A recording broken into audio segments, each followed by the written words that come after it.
এই গৌরঙ্গ বাজারটাই ঘিরে কেটে যায় অগণিত মানুষের দিন। জানানোর আসল গল্প।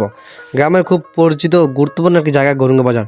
এই বাজারটি অনেক পুরানো, তখন থেকে আশেপাশের মানুষজন এই বাজারটির উপর অনেকটা নির্ভরশীল। গৌরঙ্গ বাজার সপ্তাহে 2 দিন হাট বসে, শনিবার আর মঙ্গলবার। 2 দিন দুপুরের পর জমে ওঠে, চারদিক থেকে মানুষ আসে।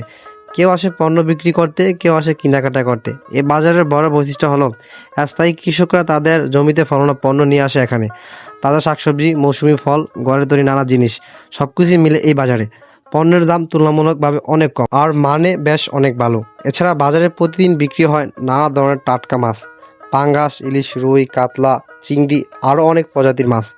এসব মাছ আসে পাশের নদীর খালবিল থেকে, একেবারে টাটকা অবস্থায়। গৌরঙ্গ বাজার শুধু কেনাবেচার জায়গা না, আমাদের জীবনের এক অঙ্গ। প্রতিদিন চাহিদা পূরণের পাশাপাশি এই বাজারটি ঘিরে চলে অনেক মানুষের কর্মসংস্থান। ভিডিওটি ভালো লাগলে অবশ্যই শেয়ার করে আমাদের পাশে থাকবেন।